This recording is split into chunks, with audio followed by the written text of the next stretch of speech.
Welcome to lesson 14 English for beginners phase 2। এই লেসনে আমরা শিখব 5টি কমন এক্সপ্রেশন যেগুলো কিনা আমাদের এভরিডে কমিউনিকেশনের ক্ষেত্রে ইংলিশ ল্যাঙ্গুয়েজে বহুল পরিমাণে ব্যবহৃত হয়। এখানে 3টি এক্সপ্রেশন আছে। আগে এই 3টি এক্সপ্রেশন আমরা শিখব, তাদের উদাহরণ দেখব এবং কোন পরিস্থিতিতে এই এক্সপ্রেশনগুলো আমরা ব্যবহার করে থাকি সেগুলো আলোচনা করব। পরবর্তীতে আমরা আরও 2টি এক্সপ্রেশন শিখব, সেগুলো কোন সিচুয়েশনে আমরা ব্যবহার করি এবং তাদের এক্সাম্পল। তাহলে শুরু করা যাক। প্রথম expression, first expression is thank you very much. আমরা সবাই এই এক্সপ্রেশনের সাথে পরিচিত। সমস্যা হচ্ছে যে এই এক্সপ্রেশন আমরা জানলেও কেউ যখন এটি বলে থ্যাংক ইউ ভেরি মাচ, সেটি আমরা বুঝি, কিন্তু যখন আমাদের সিচুয়েশন থাকে, যখন আমাদেরকে বলতে হয়, তখন আমরা সাবলীলভাবে কিংবা ন্যাচারালি এই থ্যাংক ইউ ভেরি মাচ বলি কিনা। সো এটা আমাদের ওই পরিস্থিতি অনুযায়ী, যখন আমরা কারো প্রতি সন্তুষ্ট হই বা খুশি হই, কারো হেল্প নিই, তখন আমাদের দিক থেকে তাকে অ্যাপ্রিসিয়েট করা বা তার প্রশংসা করার একটা বিষয় থাকে, তার প্রতি যে আমরা কৃতজ্ঞ সেটি এক্সপ্রেস করার একটা বিষয় থাকে, তার জন্য আমরা থ্যাংক ইউ ভেরি মাচ বলি।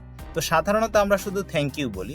থ্যাংক ইউ আপনি বলতেই পারেন, বাট এই থ্যাংক ইউটাকে যে আরেকটু স্ট্রেনদেন করা, মানে আরো শক্তিশালী করা বা তাকে আরেকটু বেশি খুশি করার জন্য আপনারা থ্যাংক ইউ শুধু না বলে থ্যাংক ইউ ভেরি মাচ বলতে পারেন। এর পাশাপাশি আরও একটি ফ্রেজ আছে, আপনারা চাইলে থ্যাংক ইউ ভেরি মাচ না বলে আরও জোর দিতে পারেন thank you very much indeed, INDEED। So এটি আমি এখানে অ্যাড করিনি যেহেতু বিগিনার্স লেভেল। আপাতত থ্যাংক ইউ ভেরি মাচ আপনারা শিখেন, অ্যান্ড দেন পরবর্তীতে আপনারা thank you very much indeed ওর সাথে লাগিয়ে দিতে পারবেন। তাহলে আমরা এক্সাম্পল সেন্টেন্স দেখি থ্যাংক ইউ ভেরি মাচ কিভাবে ব্যবহার করা যেতে পারে। আপনারা শুধুমাত্র থ্যাংক ইউ ভেরি মাচ বলেই থেমে যেতে পারেন, সেটা একটা এক্সপ্রেশন। এছাড়াও থ্যাংক ইউ ভেরি মাচকে সেন্টেন্সের অংশ হিসেবেও আপনি ব্যবহার করতে পারেন। এখানে ফার্স্ট এক্সাম্পল সেন্টেন্স ব্যবহার করা হয়েছে thank you very much for giving me the direction. অর্থাৎ কোনো জায়গায় আপনি যাচ্ছেন, আপনি ডিরেকশনটা জানেন না যে এখান থেকে আপনি সোজা যাবেন নাকি ডানে বামে যাবেন বা কত দূর যাবেন, লোকেশনটাকে ফাইন্ড আউট করার জন্য বা জায়গাটা বা বিল্ডিংটা ফাইন্ড আউট করার জন্য আপনি আসলে কিভাবে যাবেন সেটা জানেন না। সো কেউ একজন আপনাকে ডিরেকশন দিয়ে দিল, রাস্তায় কাউকে জিজ্ঞেস করলে যেভাবে ডিরেকশন দেয়, সো সেটার জন্য আপনারা এভাবে থ্যাংক ইউ দিতে পারেন। এমনিই বলতে পারেন থ্যাংক ইউ, ফাইন, বাট আপনাদের জন্য, আপনাদের ইংলিশটাকে আরেকটু বেটার করার জন্য বা থ্যাংক ইউটাকে আরো শক্তিশালী করার জন্য আপনারা বলতে পারেন thank you very much for giving me the direction. ডিরেকশনটা দেওয়ার জন্য আপনাকে ধন্যবাদ। এরপরে আপনি এটাও বলতে পারেন, পরবর্তীতে দেখেন আরেকটি এক্সাম্পল আছে, thank you very much for helping me in need. In need মানে হচ্ছে প্রয়োজনে, অর্থাৎ আপনার প্রয়োজনে বা আপনার যখন প্রয়োজন পড়েছিল তখন হেল্প করার জন্য তা আরেকজনকে আপনি থ্যাংক ইউ দিচ্ছেন, thank you very much for helping me in need. So শুধু থ্যাংক ইউ না বলে আমরা এখন থেকে থ্যাংক ইউ ভেরি মাচ বলার চেষ্টা করি, তাহলে আরেকটু আপনার ইংলিশটাতে আপনি কমফোর্টেবল ফিল করবেন, ন্যাচারালি এই ফ্রেজগুলো আপনার কাছ থেকে বের হওয়া শুরু করবে। এরপর আমরা দেখব সেকেন্ড ফ্রেজ। এটিও খুবই পরিচিত, অনেকে যখন আমাদেরকে এক্সকিউজ মি বলেন আমরা বুঝতে পারি, বাট আমরা ন্যাচারালি যখন প্রয়োজন হয় তখন আসলে কতজন এক্সকিউজ মি বলতে পারি।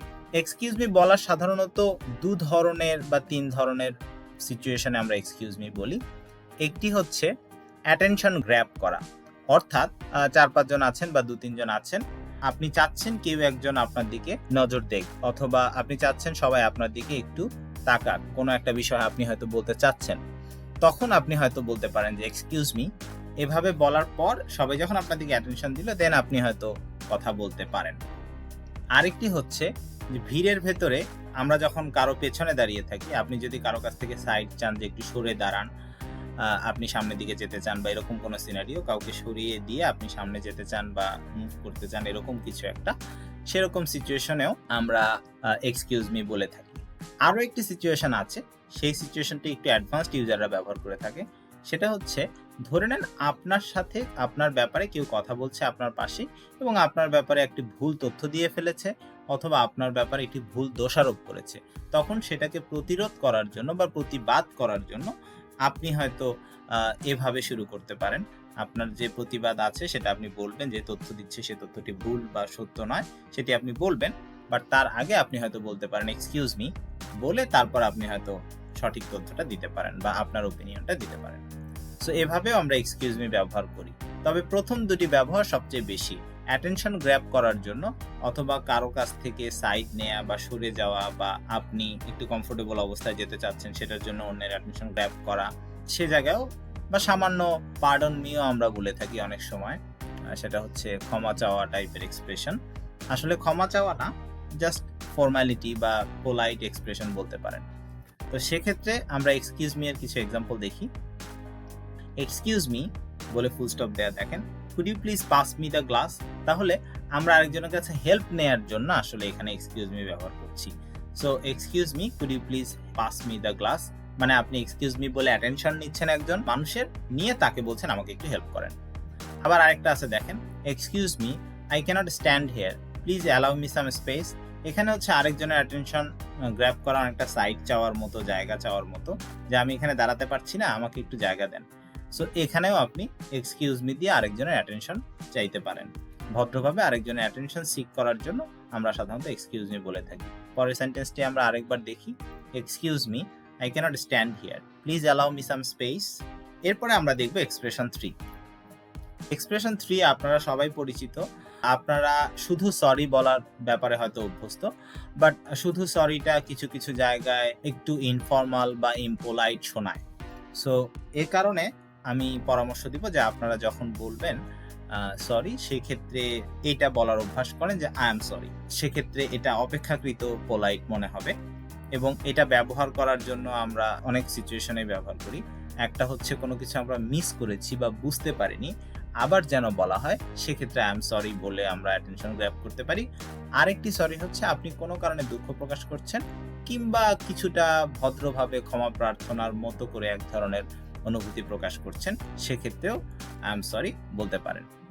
আমরা এক্সাম্পল দেখি, I am sorry for being late in the meeting. আমি দুঃখ প্রকাশ করছি কারণ আমি সময় মতো মিটিংয়ে আসতে পারিনি বা মিটিংয়ে লেট করার জন্য।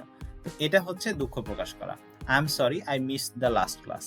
তাহলে কি হলো, কোনো একটা বিষয় হয়তো আলোচনা হচ্ছে যেটা লাস্ট ক্লাসের বা গত ক্লাসের রিলেটেড আলোচনা, তখন আপনি হয়তো বলতে পারেন I am sorry I miss the last class. তার মানে হচ্ছে আপনি চাচ্ছেন যে আপনাকে ওই রিলেটেড আলোচনাটুকু একটু হেল্প করা হোক বা আরেকবার একটু বলে দেওয়া হোক। সো এরকম সিনারিওতেও আপনি আই এম সরি বলতে পারেন। এরপর আরো দুটি এক্সপ্রেশন আছে আমাদের, এই দুটি এক্সপ্রেশন আমরা একটু দেখার চেষ্টা করি। That sounds great. শুধু সাউন্ডস গ্রেটটা আমরা ফ্রিকুয়েন্টলি ব্যবহার করে থাকি কোনো কিছু শুনতে ভালো শোনায়, অথবা কোনো একটা গুড নিউজ আপনি শুনেছেন যেটাকে আপনি অ্যাপ্রিসিয়েট করতে চান বা আপনার এক্সাইটমেন্ট এই গুড নিউজের কারণে আপনি প্রকাশ করতে চাচ্ছেন, সেভাবে সেটা প্রকাশ করার জন্য আপনি দ্যাট সাউন্ডস গ্রেট বলতে পারেন। অর্থাৎ কোনো একটা অফার ভালো শোনাচ্ছে বা কোনো নিউজ ভালো শোনাচ্ছে, সেখানে আপনি সাউন্ডস গ্রেট বা দ্যাট সাউন্ডস গ্রেট বলতে পারেন। অথবা কোনো জিনিস শুনতে ভালো শোনায়, সেক্ষেত্রেও আপনি সাউন্ডস গ্রেট বলতে পারেন। দেখেন example, we are going to have a tour next month, that sounds great. তাহলে একজন বলছে যে আমরা নেক্সট মান্থে একটা ট্যুর দিতে যাচ্ছি, তো আরেকজন বলছে হয়তো দ্যাট সাউন্ডস গ্রেট, অথবা সে নিজেও বলতে পারে যে আমরা আগামী মাসে একটা ট্যুরে যাচ্ছি, এটা তো বেশ ভালো শোনাচ্ছে, মানে খুব খুশি বা এক্সাইটমেন্ট আমরা এক্সপ্রেস করছি। Clara invited me to the party, that sounds great. তাহলে আমার কাছে এটা একটা গুড নিউজের মতো যে আমি একটা পার্টিতে ইনভাইটেড হয়েছি, ক্লারা আমাকে ইনভাইট করেছে। সো সেই এন্ড থেকে আমরা বলতে পারি দ্যাট সাউন্ডস গ্রেট, বা শুনতে ভালো শোনাচ্ছে, আমার কাছে ভালো লাগছে বিষয়টা।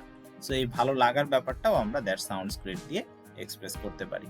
পরবর্তীতে আরো একটি এক্সপ্রেশন আছে, would you or could you please. এটি খুবই কমন, মাথায় রাখতে হবে একটু। কুড ইউ এর চাইতে উড ইউ একটু বেশি পোলাইট, কম্প্যারেটিভলি একটু বেশি পোলাইট হচ্ছে উড, এবং কুড হচ্ছে একটু কম পোলাইট।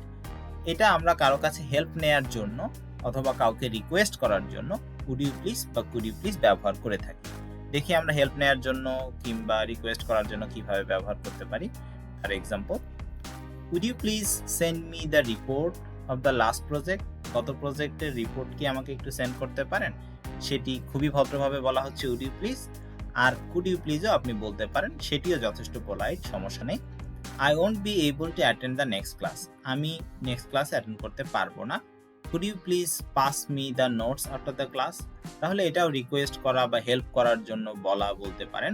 সেক্ষেত্রে আপনি কুড ইউ প্লিজ অথবা would you please pass me the notes after the class. সাধারণত ক্লাসমেটদের ক্ষেত্রে আমরা ভদ্রতার ব্যাপারটাতে খুব বেশি করি না, একটা লিমিটেড লেভেলের ভদ্রতা থাকে, সে কারণে উড না বলে কুড বলতে পারেন আপনি। Could you please pass me the notes after the class, ক্লাসের পরে আপনি কি আমাকে নোট দিতে পারেন, আমি হয়তো আগামী ক্লাস করতে পারবো না, সো এই কারণে আরেকজনের কাছে রিকোয়েস্ট করা। সো এই ছিল 5টি এক্সপ্রেশন। আমরা আরেকবার যদি রিভিউ দেওয়ার চেষ্টা করি, প্রথমে আমরা দেখেছিলাম থ্যাংক ইউ ভেরি মাচ, তারপর হচ্ছে এক্সকিউজ মি, তারপর হচ্ছে আই অ্যাম সরি, তারপর হচ্ছে expression 4 that sounds great, and the last one is could you please or could you please. এই 5টি এক্সপ্রেশন আপনি প্রতিদিন বিভিন্ন সেন্টেন্সে অন্তত 2 থেকে 3 বার বলার বা লেখার চেষ্টা করেন। নিয়মিত করতে থাকলে আপনি হয়তো এক পর্যায়ে গিয়ে এই 5টি ফ্রেজের উপরে বা 5টি এক্সপ্রেশনের উপরে ন্যাচারাল কন্ট্রোল নিয়ে আসতে পারবেন এবং বিভিন্ন পরিস্থিতিতে এই ফ্রেজগুলো আপনি ন্যাচারালি বলে থাকতে পারবেন। তাতে করে আপনার সমস্যা হবে না এবং আপনার ইংলিশ শুনতে আরো অনেক বেশি ন্যাচারাল বা স্বাভাবিক শোনাবে। সো এই ছিল আমাদের লেসন 14। সো হোপফুলি আমরা নেক্সট লেসনে আবার আমাদের সাথে দেখা হবে। সে পর্যন্ত ভালো থাকবেন।